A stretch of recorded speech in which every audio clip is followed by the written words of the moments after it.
Good morning everyone, my name is Gaurav Prajapat. Success path में आपका हार्दिक स्वागत है। आज हम देख रहे हैं क्वाड्रेटिक इक्वेशन जो पार्ट है पॉलिनोमियल का। पॉलिनोमियल में जब हम पॉलिनोमियल इक्वेशन में n इक्वल टू 2 रखने पर हमें मिल रही थी बाइनोमियल इक्वेशन, उस बाइनोमियल इक्वेशन को इक्वल टू 0 करने पर जो हमारे पास इक्वेशन मिलती है हम उसे बोलते हैं क्वाड्रेटिक इक्वेशन। इससे पहले वाले वीडियो लेक्चर में हमने देखा था कि पॉलिनोमियल किसे कहते हैं, मोनोनोमियल किसे कहते हैं, बाइनोमियल किसे कहते हैं और ट्राइनोमियल किसे कहते हैं, और उनके एक एक सॉल्यूशंस भी निकालने देखे थे और जीरो निकालने के बारे में सीखा था। इस चैप्टर में हम क्वाड्रेटिक इक्वेशन के बारे में देखेंगे और क्वाड्रेटिक इक्वेशन के जीरो कैसे फाइंड आउट किए जाते हैं, उसके जीरो कैसे निकाले जाते हैं, उसके अलग अलग मेथड्स क्या हैं, उसकी प्रॉपर्टीज़ क्या हैं, उनके बारे में देखेंगे कि बिना किसी के जीरो निकाले हम कैसे कह सकते हैं कि उसके जीरो किस टाइप के आने वाले हैं। नेचर ऑफ रूट्स के बारे में बात करने वाले हैं।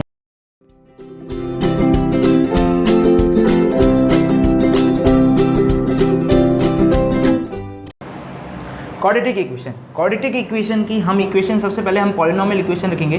पॉलिनोमियल इक्वेशन का क्या जनरल फॉर्मूला क्या होता है, an x की power n plus an minus 1 x की power n minus 1 plus an minus 2 x की power n minus 2 and so on a0 x की पावर 0। ये हमें कहते हैं पॉलिनोमियल इक्वेशन। इस पॉलिनोमियल इक्वेशन में यदि हम n इक्वल टू 2 रखें, इफ़ n इक्वल टू 2 रखें, n इक्वल टू 2 रखने पर हमारे पास px की इक्वेशन क्या बनेगी, a2x का square plus a1x1 plus a0x की पावर 0। इस वाली इक्वेशन को हमने क्या बोला था, बाइनोमियल इक्वेशन बोला था। इस बाइनोमियल इक्वेशन को यदि हम इक्वल टू 0 कर दें, किसके कर दें, इक्वल टू 0 करते हैं। चलो a2x square plus a1x plus a0x की पावर 0 इक्वल टू 0। ये जो इक्वेशन बन के आती है इसको बोलते हैं क्वाड्रेटिक इक्वेशन। इसको क्या बोलते हैं, क्वाड्रेटिक इक्वेशन। इस क्वाड्रेटिक इक्वेशन में हम a2 a1 a0 इन अलग अलग कांस्टेंट को हम क्या कर रहे हैं, अलग अलग नाम दे रहे हैं। वापस फिर से देखिए क्या देते हैं, ax square plus bx plus c x की पावर 0। पहले भी बताया था मैंने, x की पावर 0 इक्वल टू क्या होता है 1। किसी की भी पावर, जैसे 2 की पावर 0 लिखे तो क्या आएगा 1, 3 की पावर 0 लिखेंगे तो भी क्या आएगा 1, 1 की पावर 0 लिखेंगे तो भी क्या आएगा 1। तो ax plus bx plus c equal to 0। ये होती है general equation, general quadratic equation. इस जनरल क्वाड्रेटिक इक्वेशंस के हम क्या निकालने वाले हैं, रूट्स। या रूट्स बोलो या जीरो बोलो, दोनों चीज़ सेम है। तो हम इसके क्या निकालने वाले हैं, रूट्स निकालने वाले हैं। क्या निकालने वाले हैं, रूट्स, या फिर बोला जाए तो क्या निकालने वाले हैं, ZERO, जीरो के बारे में बात करने वाले हैं। अच्छा देखिए, जीरो और रूट्स के बारे में मैंने पॉलिनोमियल इक्वेशन में भी बोला था कि जितनी x की हाईएस्ट पावर होगी उतने ही नंबर ऑफ क्या होंगे, रूट्स होंगे। अच्छा, इसमें x की हाईएस्ट पावर कितनी है 2, तो इसके अंदर रूट्स कितने होंगे 2। कौन कौन से, अल्फ़ा एंड बीटा। कौन कौन से, अल्फ़ा एंड बीटा। अब हम इस अल्फ़ा और बीटा की वैल्यू निकालने के लिए अलग अलग मेथड का यूज़ करेंगे, जिसके अंदर हमारे पास पहला मेथड है middle term split, middle term split method. दूसरा मेथड है परफेक्ट स्क्वायर मेथड। अच्छा, तीसरे की बात करें, मिडल टर्म स्प्लिट मेथड और परफेक्ट स्क्वायर मेथड। और थर्ड की बात करें तो हमारे पास कौन सा है, जर्नल फॉर्मूला मीन्स श्रीधर आचार्य फॉर्मूला। इन तीनों को हम आज डिटेल में देखने वाले हैं कि इन तीनों की हेल्प से हम इस क्वाड्रेटिक इक्वेशन के जो दो रूट्स हैं अल्फ़ा और बीटा, इस अल्फ़ा और बीटा निकालने की कोशिश करेंगे। तो हम सबसे पहले जो मेथड लेने वाले हैं वो है middle term split method. Middle term split method के बारे में हम पढ़ने वाले हैं, जिसे हम नॉर्मल्स जीरो निकालने का मेथड्स भी बोलते हैं। इस जीरो निकालने के मेथड्स में हम सिंपल से क्या करते हैं, जो मिडल टर्म्स होती है उसको स्प्लिट करते हैं और उसको 2 जीरो में कन्वर्ट करते हैं। देखिए कैसे करते हैं, हम एग्जाम्पल लेने वाले हैं और मिडिल टर्म स्प्लिट कैसे किया जाता है वो हम देखने वाले हैं। देखिए मैं आपको इधर 2 तरीके से मिडिल टर्म स्प्लिट मेथड सिखाऊंगा। पहला मेथड्स में अपने खुद के द्वारा बनाया हुआ वो मेथड्स है और दूसरा जो लोग करते हैं, ठीक है। हम दोनों तरीके से देखेंगे, आपको जो अच्छा लगे वो कर दीजिएगा, लेकिन जो मेरा वाला मेथड आप यूज़ करेंगे तो उससे कितने भी बड़े से बड़े जो मिडिल टर्म स्प्लिट होते हैं वो आप बहुत ही ईजिली तरीके से निकाल पाएंगे। चलो देखते हैं, पहले इस तरीके से करते हैं। देखो मिडिल टर्म स्प्लिट में क्या होता है, हमारे पास 3 टर्म्स होती है, पहली, दूसरी और तीसरी। अच्छा देखिए इसके आगे क्या होती है, हम इसके जनरल फॉर्मूले से कंपेयर करें तो ax² plus bx plus c is equal to क्या होता है 0। इसके अनुसार हमारे पास a इज इक्वल टू कितना है 1, क्योंकि किसी के आगे कुछ नहीं लिखा इसका मतलब 1 होता है। हम पहले भी और भी लेक्चर्स में देख चुके हैं। और हम b की बात करें तो यहाँ कितना आएगा -3 और c की बात करें तो कितना आएगा -10। ठीक है, अब हम क्या कर रहे हैं, इसकी मिडिल टर्म स्प्लिट कर रहे हैं। मिडिल टर्म स्प्लिट करने का मतलब क्या होता है कि ये जो टर्म्स आप देख रहे हैं, ये वाली -3x, इस -3x को ऐसे 2 पार्ट्स में डिवाइड करना है, ऐसे छोटे छोटे 2 पार्ट्स में डिवाइड करना है कि वो मल्टीप्लाई करने पर, मल्टीप्लाई मतलब b को 2 पार्ट्स में डिवाइड करना है, जो मल्टीप्लाई करने पर हमारे पास क्या आना चाहिए, a इंटू सी आना चाहिए, और एडिशन या सब्ट्रैक्शन करने पर हमारे पास क्या आना चाहिए, वापस का b आना चाहिए। ठीक है, समझ गए। मतलब b को ऐसे 2 पार्टों में स्प्लिट करो कि मल्टीप्लाई करने पर a इंटू सी आना चाहिए और एडिशन और सब्ट्रैक्शन करने पर हमारे पास b क्या आना चाहिए, वापस b आ जाना चाहिए। चलो हम इसको स्प्लिट करने की कोशिश करते हैं। तो देखिए जो हमको क्या करना है, 3 को स्प्लिट करना है, किस में करना है, 10 में करना है। तो एक काम करते हैं, सबसे पहले मैं क्या करता हूँ कि 3 लाना है ना मुझे, तो हम क्या करते हैं 1 + 2 इज इक्वल टू 3, लेकिन 1 इंटू 2 इज इक्वल टू कितना आएगा 2। तो हमारे पास तो 10 नहीं आ रहा है, हमें a इंटू सी की वैल्यू कितनी है, a इंटू सी की वैल्यू कितनी है, -10। अच्छा एक बार के लिए माइनस भूल जाते हैं, 2 मिनट के लिए, सिर्फ हमारे पास क्या है 10 है, क्योंकि a की वैल्यू 1 है और c की वैल्यू कितनी है 10। तो हो गया into c is equal to 10। तो ये नहीं आ रहा है हमारे पास, तो हम यहाँ करते हैं 2 + 1 कर देते हैं। 2 + 1 ही एक हमारे पास ऑप्शन है, 2 + 1 हो गया, 1 + 2 करें तो एक ही बात है। चलो हम और आगे लेते हैं, इसके आगे क्या ले सकते हैं, एक काम कर सकते हैं। देखिए 5 - 2 करें तो भी क्या आएगा 3 आता है, और 5 इंटू 2 करें तो भी क्या आता है 10 आता है। तो इसका मतलब हमें तो मिल गया। ठीक है, एडिशन या सब्ट्रैक्शन करने पर 3 आ रहा है और मल्टीप्लाई करने पर क्या आ रहा है 10 आ रहा है। ठीक है, हमें दूसरी बार में मिल गया। तो हम क्या करते हैं, रख लेते हैं। चलो देखते हैं क्या करते हैं इसके बाद में, इस वाली इक्वेशन के बाद में यहाँ पर आप देखिएगा, इस वाली इक्वेशन को यहाँ लेकर आऊँ मैं। ठीक है, तो वापस देखते हैं क्या है, x² - 3x - 10 is equal to 0। Okay, हमने 3 को स्प्लिट किया है। 3 को किस तरह स्प्लिट किया है, 5 - 2 में, 5 - 2 में। तो मैं लिखता हूँ x² माइनस, अब ब्रैकेट बनाया मैंने, 5 - 2 किया, 3 की जगह किया ना हमने, माइनस साइन तो अपनी जगह पे ही है, हमें उसको नहीं छूटना है, और हमें x की जगह x रखना है, -10 इक्वल टू 0।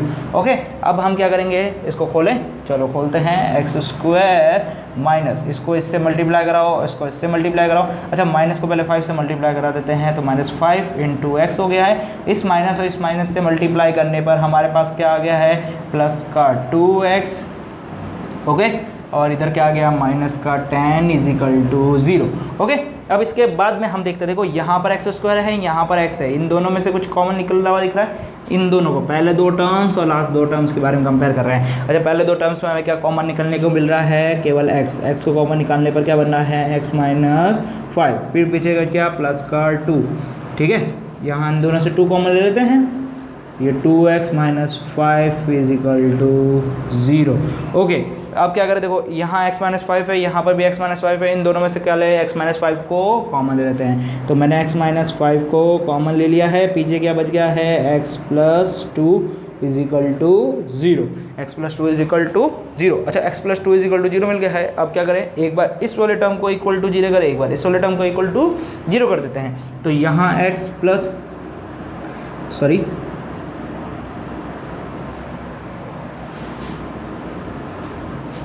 ठीक है, x - 5 इज इक्वल टू 0। तो x इज इक्वल टू कितना आ गया 5, और यहाँ आ रहा है x plus 2 is equal to 0, तो x इज इक्वल टू कितना आ गया -2। इसका मतलब इसके जो दो रूट्स के बारे में बात कर रहे थे हम, दो रूट्स अल्फ़ा और बीटा, तो उसकी जो वैल्यू आ गई है वो है 5, -2। ये तो हो गया M1, मतलब मेथड नंबर 1 जो बेसिकली सब यूज़ करते हैं और सब इसी तरह करते हैं, मल्टीप्लाई डिवाइड करते हैं, खोल के तोड़ते हैं, करते हैं। लेकिन मैं अब आपको जो सिखाने वाला हूँ वो देखिए, उससे आप किसी भी बहुत से बहुत डिफ़िकल्ट क्वेश्चंस को भी बहुत इजीली सॉल्व कर पाएंगे। ये जो ट्रिक्स है वो सिर्फ आपके लिए है। ये हमारे पास क्वेश्चन है, अब हम इसे M2 मेथड से सॉल्व करने वाले हैं। M2 मतलब जो मैं आपको बता रहा हूँ शॉर्ट ट्रिक्स, वो एग्जाम में आपको किसी को नहीं बतानी है, सिर्फ आपको एक तरफ सॉल्व करनी है, एग्जाम में नहीं एप्लीकेबल है, बस आपको उससे आंसर निकालना है बस केवल, और बाकी काम तो आप वैसे जैसे करते हैं वैसे करना। बस आपके ये जो मिडिल टर्म है ना, इसको स्प्लिट हम बहुत फटाफट करेंगे। चलो देखिए, हमारे पास क्या होना चाहिए, इस 20 को ऐसे दो पार्ट्स में डिवाइड करना है कि हमारे पास मल्टीप्लाई करने पर क्या आना चाहिए 100 आना चाहिए, और एडिशन या सब्ट्रैक्शन करने पर क्या आना चाहिए 20 आना चाहिए। तो हम क्या करते हैं, सबसे पहले देखो हम क्या करते हैं, इस वाली और इस वाले टर्म का जो मल्टीप्लाई है, इस वाली और इस वाले टर्म का क्या है मल्टीप्लाई, वो मल्टीप्लाई क्या है 100। इस 100 के हम क्या करते हैं फ्रैक्शंस करते हैं। फ्रैक्शंस का मतलब होता है कि गुणनखंड बोलते हैं इंग्लिश में, और हाँ फ्रैक्शंस करते हैं, या फिर आप बोलो तो एलसीएम ले सकते हो। मामा क्या करने आए हो?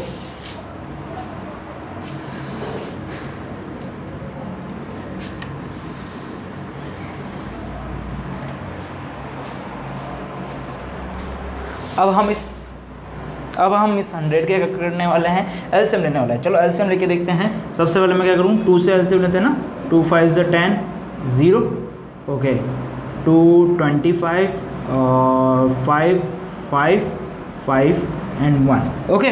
मल्टीप्लाई करने पर क्या आया था हमारे पास 2 × 2 सॉरी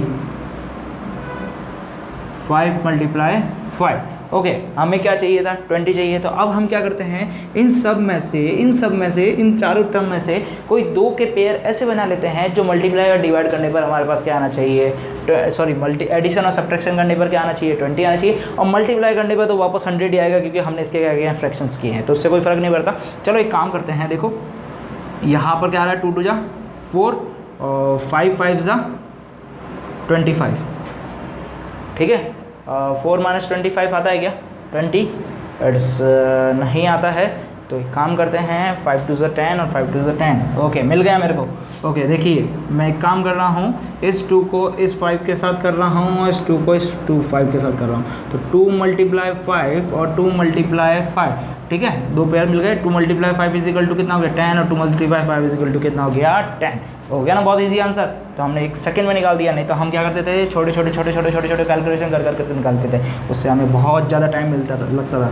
तो अब हम क्या करेंगे, इसको जरा सॉल्व करते हैं। चलो देखते हैं, 100x² माइनस नीचे क्या बच गया 10 + 10 × x + 1 = जल्दी चार्ज दे, नहीं तो तेरा मेहनत खराब चली जाएगी। लैपटॉप चार्ज दे जल्दी, नहीं तो तेरी मेहनत खराब चली जाएगी। 5% नहीं है।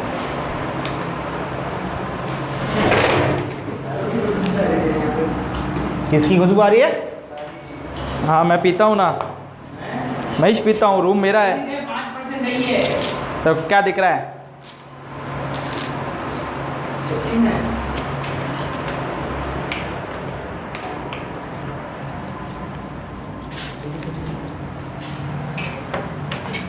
अरे एक एक करके दे यार। अरे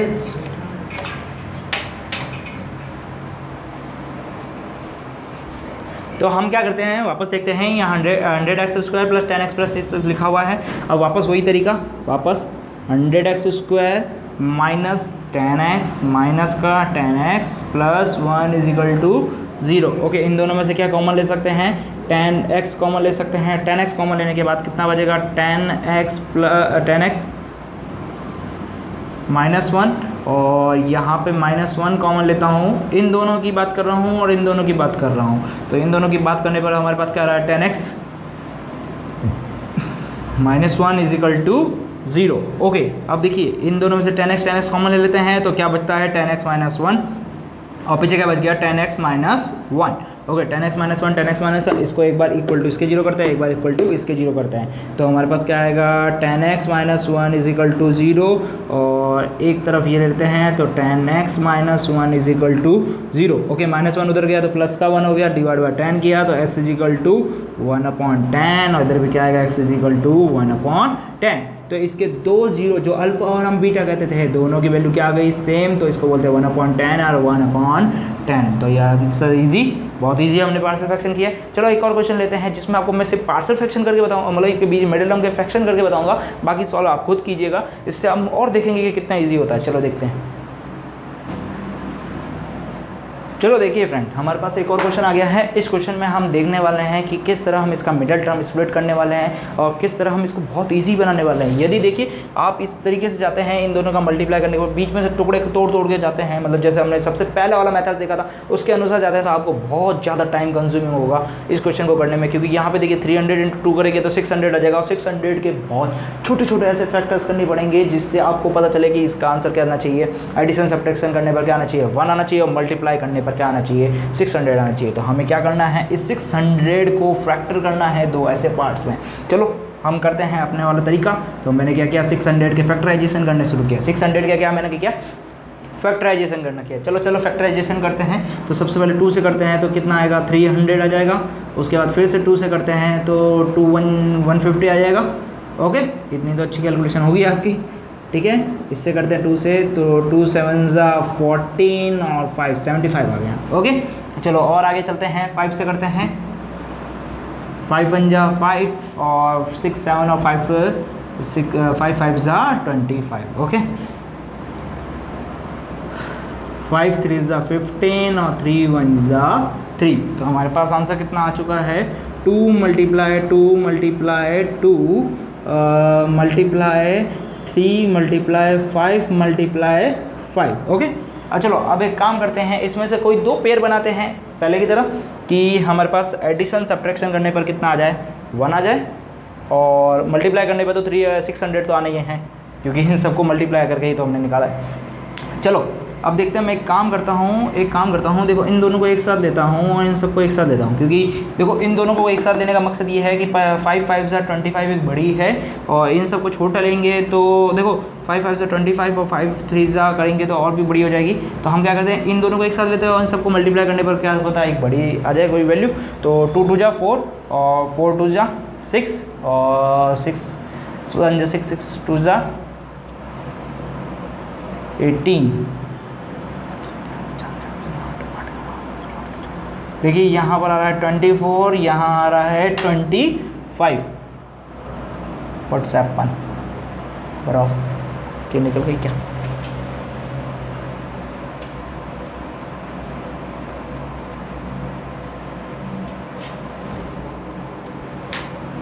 ओके 5 5 24, इन सबको मल्टीप्लाई करने पर 24 आ रहा है, इन सब दोनों को मल्टीप्लाई करने पर 25 आ रहा है। ओके, अब चेक करते हैं। देखिए 25 माइनस 24 करेंगे तो आंसर कितना आ रहा है, 1 आ रहा है, और 25 इंटू 24 करेंगे तो हमारे पास क्या आएगा, 600। बहुत ईजी तरीके से हो गया। तो हम आ रहा है फैक्टर क्या आ गया, 24 और आ गया 25। चलो देखते हैं इसके आगे करते हैं, 2x² प्लस इधर करेंगे तो कितना आएगा, 25 minus 24 x minus 300 equal to 0। उसके बाद तो आप आगे कर सकते हैं, हमने सॉल्व करके दे दिया इतना सा। तो हम देख रहे हैं कि किस तरह हम बहुत ही इजी तरीके से किसी भी इक्वेशन को मिडिल टर्म स्प्लिट वाला क्वेश्चन आए तो हम उसको किस तरह बहुत इजी तरीके से हम उसके मिडिल टर्म स्प्लिट कर सकते हैं। अब हम नेक्स्ट देखने वाले हैं कि इससे बहुत इजी और तरीका है, हम डायरेक्ट फॉर्मूला लगाने वाले हैं इसके मिडिल टर्म स्प्लिट करे बिना ही अल्फा बीटा निकालने का, जिसे हम बोलते हैं सीधाचार्य फॉर्मूला, या फिर बहुत अलग अलग फॉर्मूला में जनरल फॉर्मूला भी बोला गया, सीधाचार्य फॉर्मूला नहीं बोला गया। तो हम जनरल फॉर्मूले की बात करेंगे। उस जनरल फॉर्मूले की हेल्प से आप किसी भी इक्वेशंस के जीरो फाइंड कर सकते हैं, मतलब उसके अल्फा और बीटा के बारे में फाइंड कर सकते हैं। और रही बात परफेक्ट स्क्वायर मेथड की, तो परफेक्ट स्क्वायर मेथड के लिए हम एक अलग वीडियो बनाएंगे जिसके अंदर हम आपको बहुत इजी तरीके से परफेक्ट स्क्वायर मेथड बताएंगे, क्योंकि कई बुक्स जैसे सीबीएसई की बात करें तो सीबीएसई के अंदर परफेक्ट स्क्वायर मेथड को हटा दिया गया है, और आरबीसी बुक की बात करें तो आरबीसी बुक्स के अंदर परफेक्ट स्क्वायर मेथड है और काफ़ी बार नहीं भी है। अभी रिसेंटली न्यूज़ आई थी कि नहीं है, और फिर आया था कि ये है भी है, लेकिन सीबीएसई के कोर्स में से परफेक्ट स्क्वायर मेथड को हटा दिया गया है। तो हम परफेक्ट स्क्वायर मेथड का एक अलग वीडियो बनाने वाले हैं। अभी हम केवल जनरल फॉर्मूले के बारे में ही बात करेंगे। तो देखिए जनरल फॉर्मूला किस तरह होता है।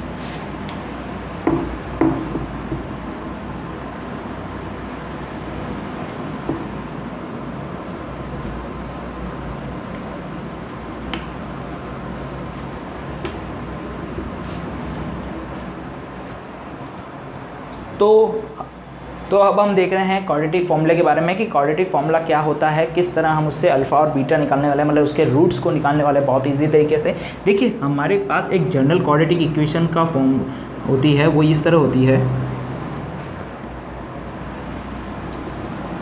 हमारे पास जनरल क्वाड्रेटिक इक्वेशन होती है, वो इस तरह होती है a x square plus b x plus c is equal to 0। अच्छा, इसके हमें क्या निकालने हैं, रूट्स निकालने हैं। तो इसके दो रूट्स होंगे अल्फ़ा और बीटा, हमेशा ये दो रूट्स ही होने वाले हैं अल्फ़ा और बीटा। इस अल्फ़ा और बीटा की वैल्यू निकालने वाले हैं, इस अल्फ़ा और बीटा की वैल्यू निकालने वाले हैं। तो मैं लिखने वाला हूँ अल्फ़ा कॉमा बीटा, मतलब अल्फ़ा और बीटा दोनों एक ही फॉर्मूले से निकलने वाले हैं। वो फॉर्मूला क्या है चलो देखते हैं। वो होता है माइनस का b plus minus under root b square minus 4ac divide by 2a। ये सिंपल सा फॉर्मूला है। देखिए यहाँ b क्या चीज़ है, b ये रहा, यहाँ पर a क्या है, वो a ये रहा, c ये रहा और a ये रहा। अब देखिए फ्रेंड्स, यहाँ पर मैंने a कॉमा b लिखा और यहाँ प्लस कॉमा माइनस लिखा है। इसका मतलब आप अल्फ़ा की वैल्यू क्या लिखेंगे, minus b plus under root of b square minus 4ac divide by 2a, और बीटा की वैल्यू क्या लिखेंगे, minus b minus under root of b square minus 4ac divide by 2a। इससे किसी भी टाइप की हो, चाहे रूटेबल हो, इमेजनरी इक्वेशंस हो, किसी भी टाइप की क्वाड्रेटिक इक्वेशन हो, इस दो फॉर्मूले की हेल्प से, इस दो का फॉर्मूला के भी नहीं बोल रहा मैं, तो आप सिंपल से एक फॉर्मूला याद रखने के लिए बोल रहा हूँ। इस एक फॉर्मूले की हेल्प से आप किसी भी क्वाड्रेटिक इक्वेशन का रूट्स निकाल सकते हैं, और उस रूट्स को आप बहुत ईजिली तरीके से निकाल सकते हैं इन दोनों फॉर्मूले की हेल्प से। देखिए इन दोनों फॉर्मूले में दोनों चीज़ें सेम है, बस एक बार प्लस आ रहा है, एक बार क्या आ रहा है, माइनस आ रहा है। इन दोनों की हेल्प से आप किसी भी क्वाड्रेटिक इक्वेशन के रूट्स निकाल सकते हैं। अच्छा देखिए यहाँ पर मैं आपको एक बात कहने वाला हूँ। देखिए कभी कभी हमारे पास इक्वेशन इस तरह की भी आती है, x square minus b minus का 6x minus 4 equal to 0। Okay, अब देखिए यहाँ पर तो मैंने प्लस लिखा है, यहाँ पर माइनस आ रहा है। इसका मतलब हमें c की वैल्यू यहाँ पर कितनी लेनी पड़ेगी, माइनस का 4, और b की वैल्यू क्या लेनी पड़ेगी, माइनस का 6। तो हमें यह ध्यान रखना है कि जब हमने जर्नल फॉर्मूले के बारे में बात किया है तो यहाँ पर हमारे पास क्या है, प्लस प्लस है, तो उसको प्लस प्लस में कंसिडर करने के लिए उस माइनस को भी हमें साथ लेना पड़ेगा। यदि आपने इस माइनस को छोड़ दिया तो आपका आंसर डेफिनेटली गलत आने वाला है। और मैं आपको यही सलाह दूंगा कि एग्ज़ाम के अंदर किसी भी टाइप का क्वेश्चन आए, जब तक उसने ये ना बोला हो कि मिडिल टर्म स्प्लिट मेथड से कीजिए, तब तक आप मिडिल टर्म स्प्लिट मेथड से भी मत कीजिए, ना परफेक्ट स्क्वायर मेथड से कीजिए। आप केवल जनरल फॉर्मूला लगाइए और आंसर निकाल दीजिए। चलो अब हम एक एग्जांपल लेके देखते हैं कि जनरल फॉर्मूला काम करता है या नहीं करता है। चलो देखते हैं। इससे पहले वाले जो क्वेश्चन थे उसके बारे में ले जाएंगे, हम एक और नया क्वेश्चन लेंगे और चलो देखते हैं कि हमारा वो फॉर्मूला काम करता है या नहीं करता है।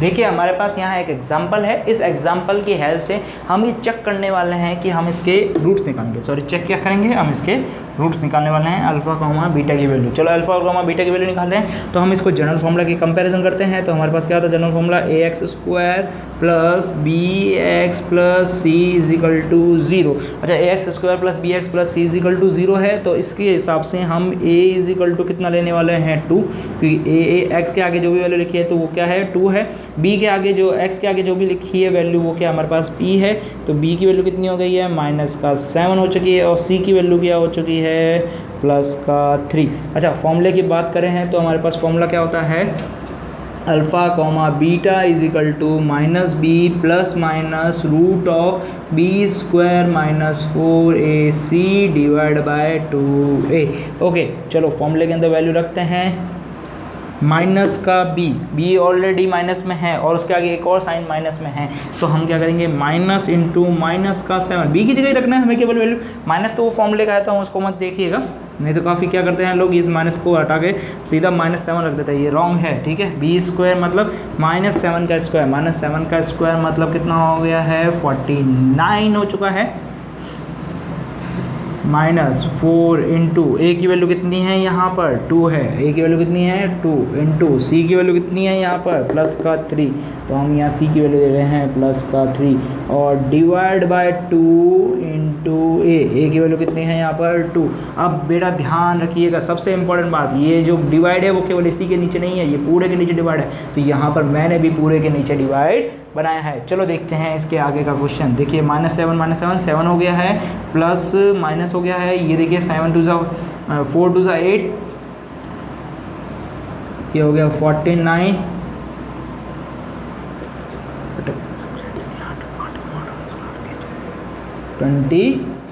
ओके इन दोनों को क्या करना है माइनस करना है। चलो माइनस करते हैं, 9 - 4 इज इक्वल टू कितना हो गया यहाँ पर 5 हो चुका है, और 4 - 2 इज इक्वल टू 25 हो चुका है, तो यहाँ रूट ऑफ 25 हो चुका है, और नीचे अंडर करने पर 2 2 जा 4 हो चुका है। अब देखिए हमारे पास यहाँ प्लस माइनस है, तो हम क्या करेंगे अल्फ़ा बीटा को अलग अलग लेंगे। अब मैं इसको रफ कर देता हूँ, इसको या तो फिर वहाँ ले जाते हैं ना,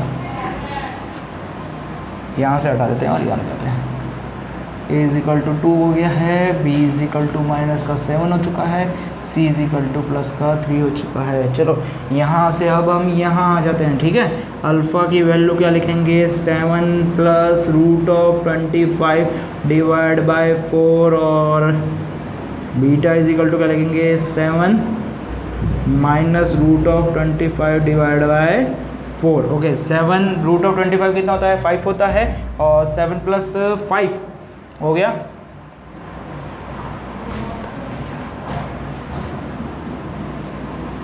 12/4। ओके 4 1 जा 4, 4 2 जा 8, और 4 3 जा 12।